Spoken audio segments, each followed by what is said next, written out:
So this is Elizabeth Townsend Guard with the podcast Just Wanna Quilt, and we are still Just Wanna Quilt in Nebraska.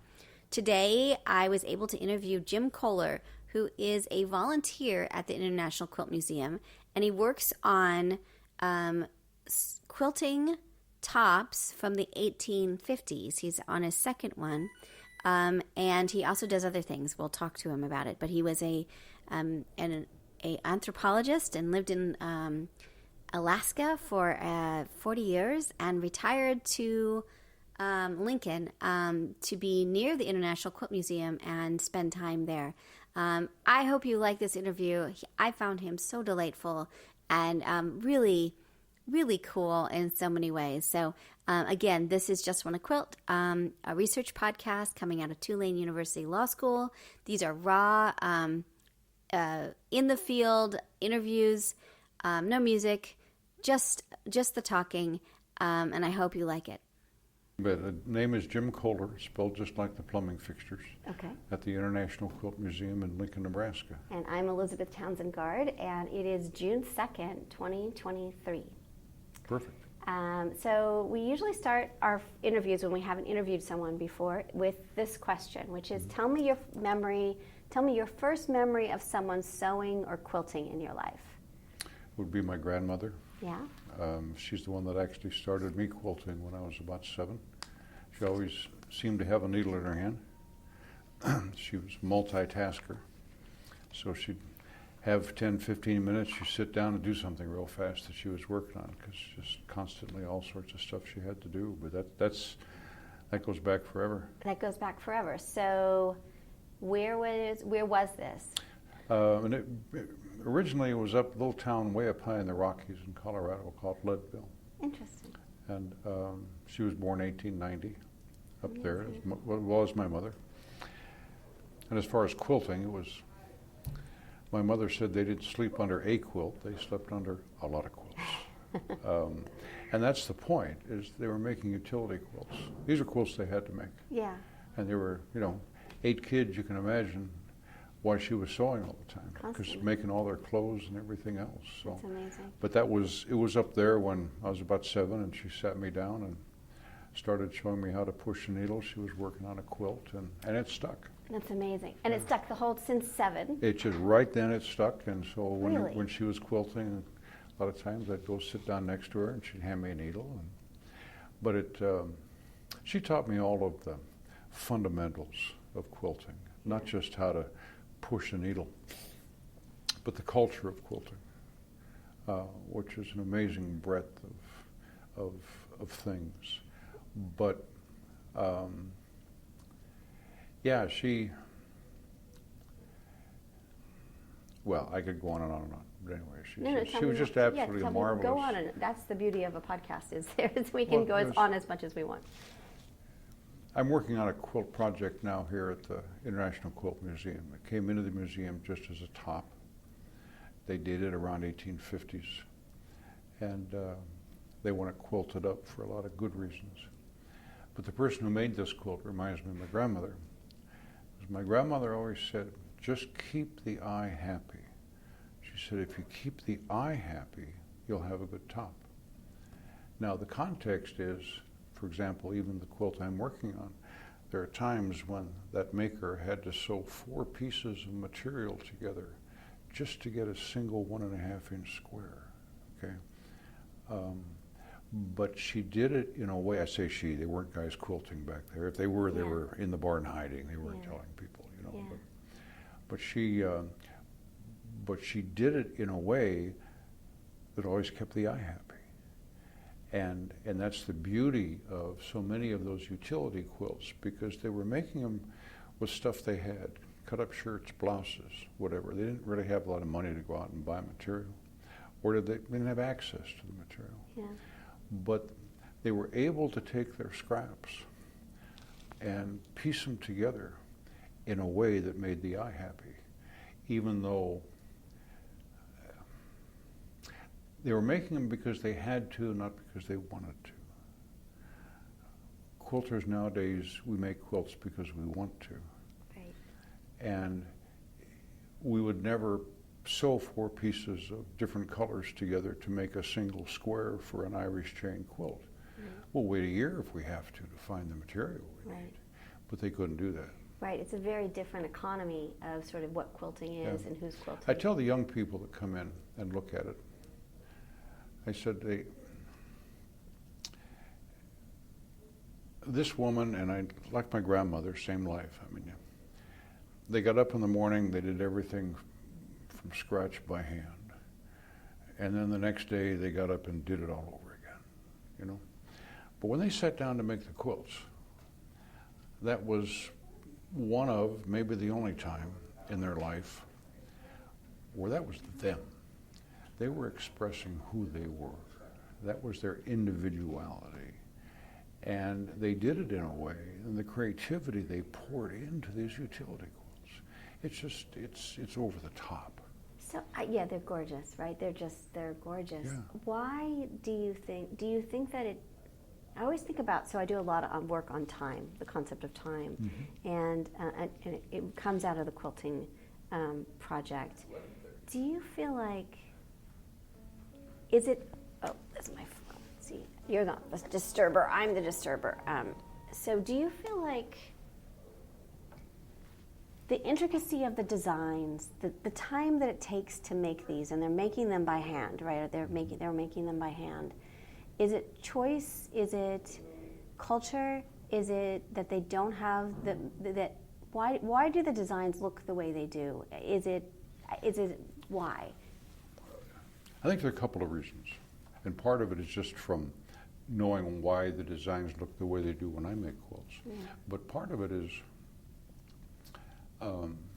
when they sat down to their quilting and they looked at all their material, and in this particular case, the quilt I'm working on, where she sewed 4 pieces together to make a single square. Now, when they got to that point, they didn't say, "Oh, darn it, God, I don't have the material I want to." My grandmother's the same way. No, they looked at it and they said, "This is what I have. Right. How do I make it work?" Right. And so the design came from, generally they knew what they wanted to do, but when they were actually making the quilt, they injected design elements based on what I have to work with. And then they would make it work because, as my grandmother said, just keep the eye happy. Right. If you keep the eye happy, it's going to right. work. Is that something that you can learn, or is that something that you kind of know or intuitively kind of understand? How to keep the eye I think over happy? time anybody can pick it up. Some people pick it up earlier than others because some people have a better eye for proportions and colors and everything else. Yeah. But I've even learned how to do it, so you know, eventually anybody can learn how to do it. Can you shut the door You bet. so that it doesn't get on it? Interesting. Now, in terms of the design, so tell me a little bit more about what was your grandmother's name? Ida. Ida. Yeah. Ida Benigna Walsh. Nice. So,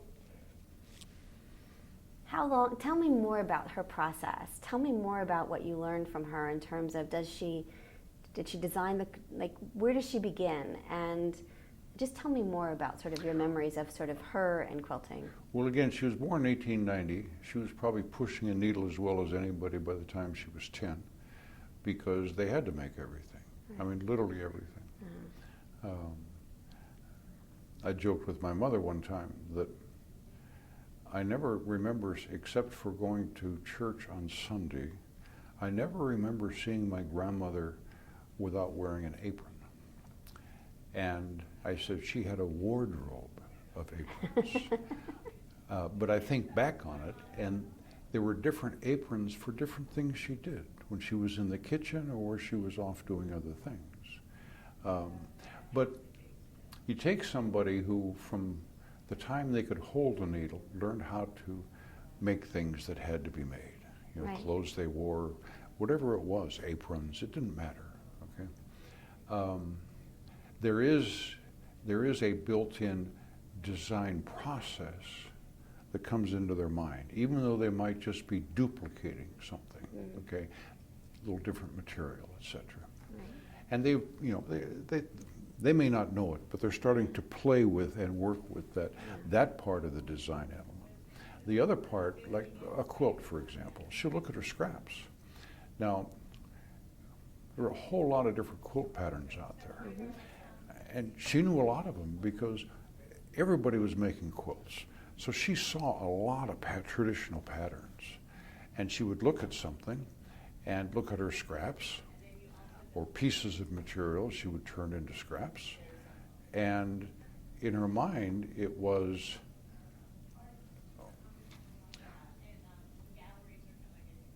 what does that want to become? I like that. Maybe I have a lot of, she had a lot of materials maybe that were primarily different values of two different colors. Yeah. Okay. Well, you start thinking about certain designs. If you have a whole lot of fabric of a whole lot of different colors, then your mind starts working in a different direction. The 9-patch was a favorite of hers. And then the Dresden plate was a favorite. And I remember her telling me that she was, when the feed sack materials came out, it was the first time she could get her hands consistently on yellow. She loved yellow. But she was able to get her hands on enough yellow that she made her grandmother's flower garden, these little hexagons. Right. So it was dictated by what she had, how those colors could get put together within a pattern she knew. She always duplicated traditional patterns. She never made something that was a little offbeat, unless she had to change it a little bit because of the colors she had. She wasn't shy doing that because these were utility quilts. Right. But boy, she always kept the eye happy. You could look at any one of her quilts, very cool. and the eye was happy. How long do you think it took her to make a quilt? I don't even know if she knew, because she never sat down just to make a quilt. Yeah. A quilt was made when she had 20 minutes, when she had an hour, when she had all that time that something else was. Yeah. The bread was rising. She had everything done in the kitchen. She had a couple hours. Yeah.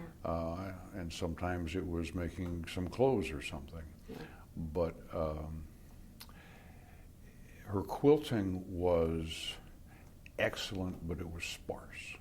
Interesting. The eye was happy when it looked at it, but that's how she cut the time down in terms of the time she finished the top, that she could get that quilt done. I love that. Now, did she hand piece or did she use a sewing machine?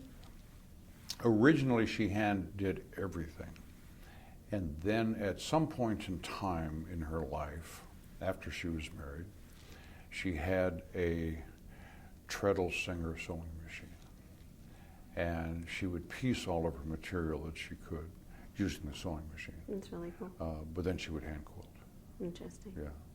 Very interesting. Yeah. But when she was teaching me, the machine was broken. And so she was doing everything by hand. But this was at a time in life, all the kids were grown and gone. It wasn't that need, so she could sit down and do it by hand. Right. And so she taught me to do it by hand. So how old do you think she was when she was teaching you? When she was teaching you, how old do you think she was when she was teaching you? She was in her 60s. In her 60s. Yeah. Interesting. Yeah.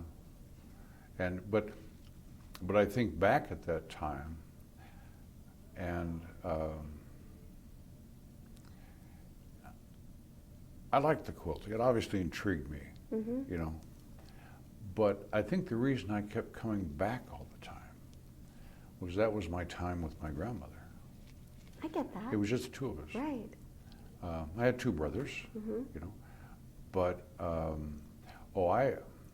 didn't tell my mom, but I told my brothers. I said, I've heard stories that I don't think my mother knows. You know what I mean? That time, that special time. And there was one time I still remember it. She was telling me this story, a little prank that they did when they were in school.